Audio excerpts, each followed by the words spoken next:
Hello friends, welcome back to our videos, to the stories. This day we are going to read the stories of page 1009.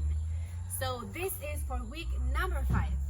Let's get started. So today we are going to read the story of a very weird animal that you might not know, that is a civet. This is a civet, and this is Silver Civet.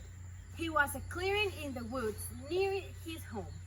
Suddenly, Silver Civet saw something. He saw 2 large eyes, very, very big, in the bushes. And he got very scared because he had never seen that kind of eyes. So Silver Civet was so afraid that he went running and said to his mom, "Mom, please come help me. There is someone in the bushes that wants to hurt me." And Mom asked, "But if that thing was chasing you, do you see that thing? It wants to eat you. What happened?" No, Mom, I just got very afraid, scared because I saw 2 large eyes." "Oh, Silver, you might just calm down because it might be whatever. You have to be brave, calm down, and do not quit. So we are going to see what is going on those bushes." So Silver and Mama Civet went to the bushes and there was actually nothing. So Mom said, "Silver, maybe you are just looking things because you're afraid of. So just try to be brave and do not quit." At the same day, Mom said, "Oh, Silver, I think that I need your help today. I want you to please take care of the little civets because I want to go and visit my friend, which is very sick." So Silver Civet, who was very scared, he said, "Oh, Mom, no, I don't want to stay by myself with those little civets." And Mom said again, "Please, Silver Civet, it's just for a short time. I'm going very fast and then I come back. Remember, you have to be brave and don't quit." So at the end, Silver Civet said, "Yes, okay, Mom, I will stay with my little sisters and brothers." So while Mama was with her friend, she left to visit her sick friend. The little civets were playing excitedly in the sweet-smelling grass around the big cedar tree. "Oh no, a strange noise came again." "Okay," said Silver Civet, "I will not be afraid. Calm down, I have to take care of my brothers and sisters. I will be brave." So suddenly there was the sound of a swishing and a flapping of wings from the shadows around the trees. Silver Civet felt very frightened, but remember what Mama Civet had said to him. "Silver Civet, you have to be brave and don't quit." So Silver Civet must be brave. See, he heard the sound as the scary eyes began to move, and suddenly an owl flew from the shadow. So it has the biggest eyes the Silver Civet has ever seen. "Oh, look," said Silver Civet. "It was only an owl. Hi, hello, it would not hurt us." It was not long before Mama Civet returned from her visit.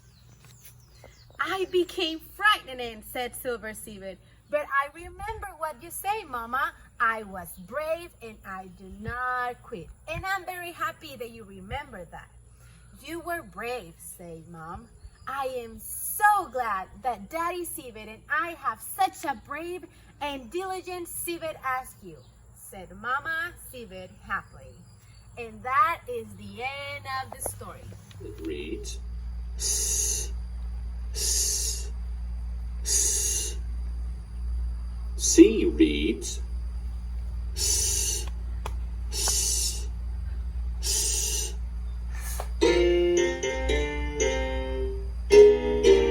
A civet circled a cedar tree, just to see what he could see.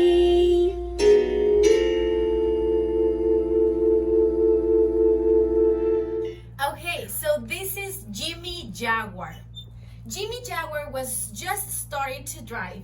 "Look out!" he would say, honking his horn. "Jump out of the way!" "Hey, jump out of the way," he said.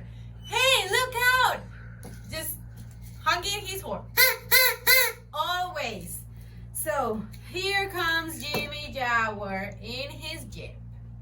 Soon everyone in town knew when Jimmy Jaguar was coming because he comes like oh gosh, it was so tiring. No one wants to hear Jimmy Jaguar in his Jeep. So suddenly Jimmy Jaguar noticed a flashy red light behind him. It was the police car. Uh-oh. So Jimmy Jaguar pulled the Jeep over the curb. What had he done wrong? His heart was beating so fast.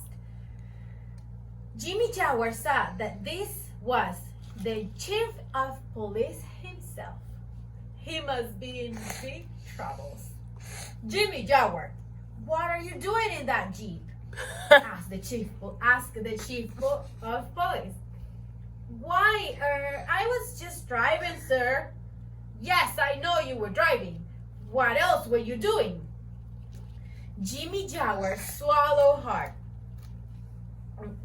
"I was, beeping the horn, sir."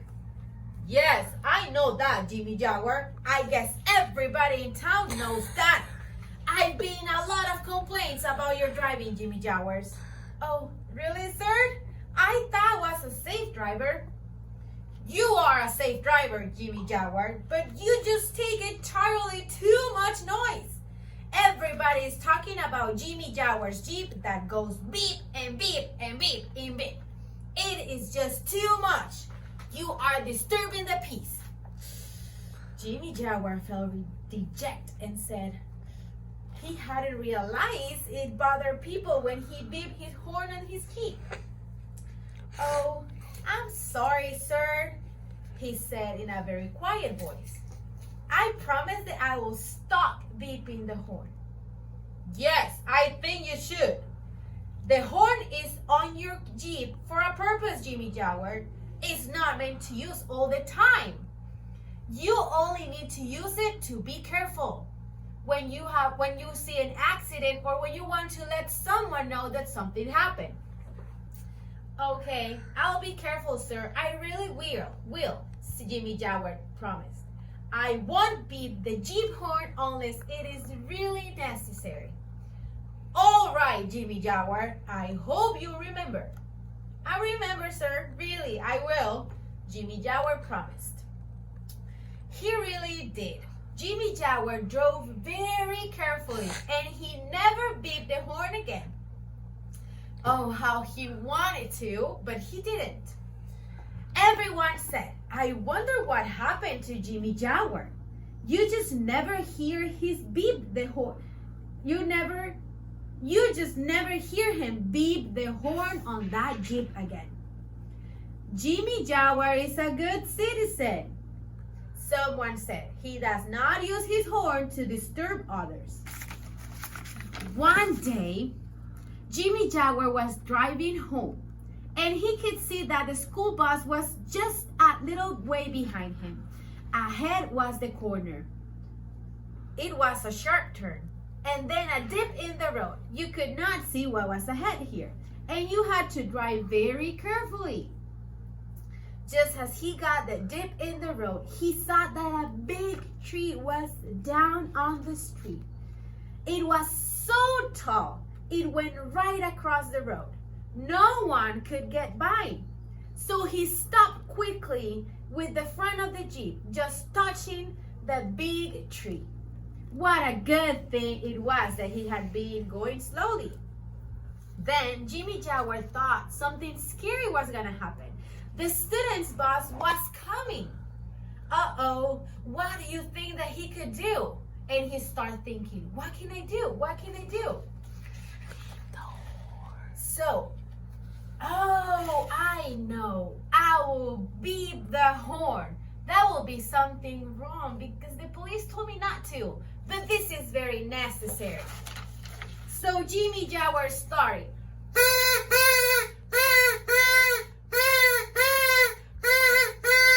Jimmy Jaguar honked the horn on the Jeep.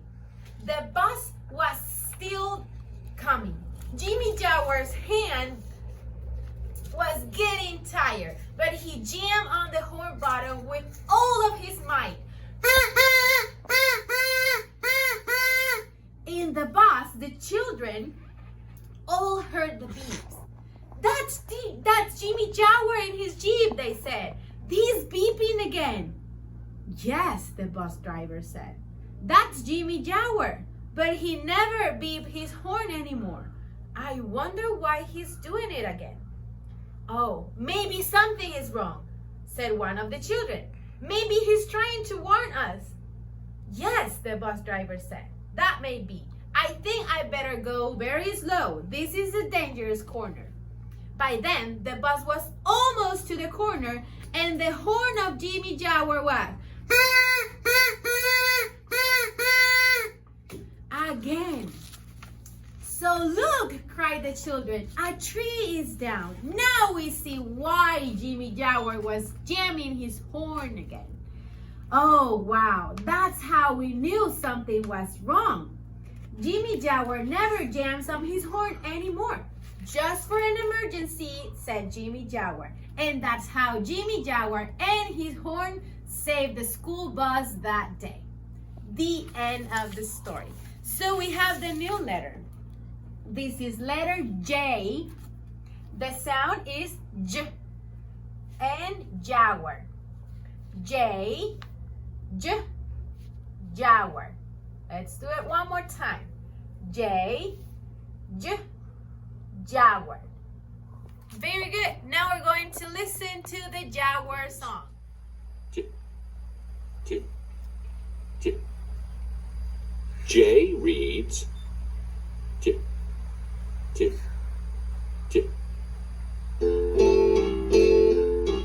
A jaguar jumped into a jeep. He jammed on the horn. Beep, beep, beep, beep, beep. Okay, so this is the last story of this space. It is about a walrus. This is Walrus. And its name is Wacky Walrus. So you can imagine that it's not a very regular walrus, right? So he was very pleased because he was so big. But he was huge. He had a great wrinkled body, rolling with fat and soft, rough hide. He had whiskers and that bristle, and he had two enormous tusks hanging down from each side of his mouth. What a fierce-looking creature Wacky Walrus was. Now, maybe you wonder why he was called Wacky Walrus, right? Well, that's such a funny name for a walrus. It seems that when Wacky Walrus was born, his parents were so proud of him that they wanted to give him a very dignified name. Wow. They decided that Walker Hauser Walrus was a fine sounding name. Wow. Walker Hauser Walrus. That was all right when he was small. However, when he became a young walrus, the name Walker Hauser Walrus was just a wee bit cumbersome. His walrus playmates soon shortened his name to Wacky Walrus. They were not making fun of Wacky Walrus. They just needed a shorter name to call him. Wacky Walrus liked some things about being big. No one could push him around. But he was just too big. Sometimes, though he got tired of dragging around his big body, I wish I were little, he said. Why will you want to be little? A grasshopper answered. I think it will be fine to be huge like you, the grasshopper said. You have no idea, Wacky Walrus, how hard it is to be little. Let's do something. I want to be big, you want to be small. Let's make a change. So, all right, said Wacky Walrus. Not really meaning it either. Can you guess what happened? Wacky Walrus did not know how, but he had become very, very, very tiny. Suddenly, wee Wacky Walrus looked up in surprise. What was that enormous foot lying near his head? It was long and thin and green. What kind of creature was this? He looked up where the gigantic green legs like a grasshopper, an enormous head with two building eyes that looked like grasshopper. Wacky Walrus knew that never in this world had there been such a huge grasshopper. Wacky Walrus decided to move a little farther away. Suddenly, it began to get dark. Something was blocking the light from the sun. It looked like a huge maple leaf, big and flat. Wee Wacky Walrus scrambled furiously to get out of the way. Splat! The big leaf almost missed him, but in one corner it hit Wacky Walrus with a thump on the head. Oh, but he was busy. He sat perfectly still for a moment, trying to figure out what had happened. What had caused everything to change? How had everything on the earth suddenly gotten too large for him? How had Wacky Walrus changed? He could figure it all out. The breeze, which had blown the maple leaf onto the wee Wacky Walrus, began to swirl around again. It was a playful west wind, the kind that used to tickle his large walrus nose. Now, the west wind didn't seem playful. It didn't just tickle his nose. That west wind knocked wee Wacky Walrus right off his feet. Plop! He went down on his stomach. Before Wacky Walrus could even think about standing up, there was a whoosh, and the west wind lifted Wacky Walrus right off the ground.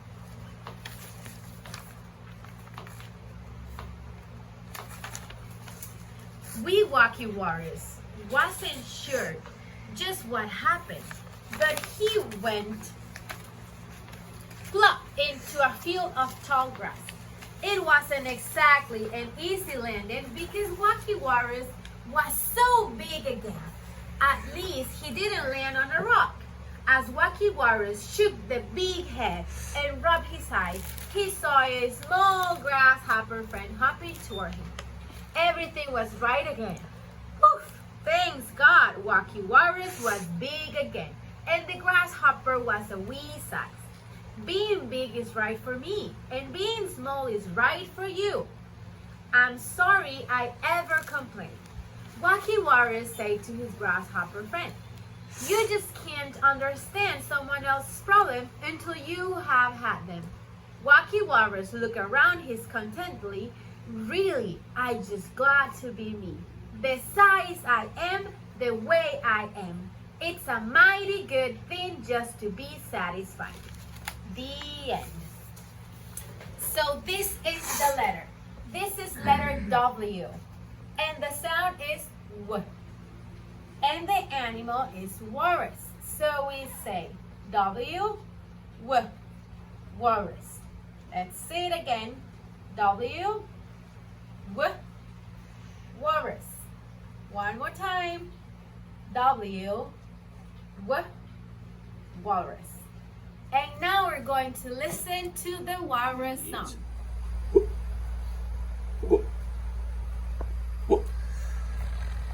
W reads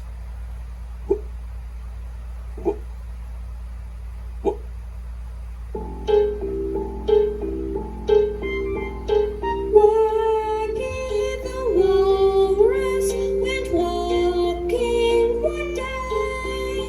Along came the west wind and blew him away.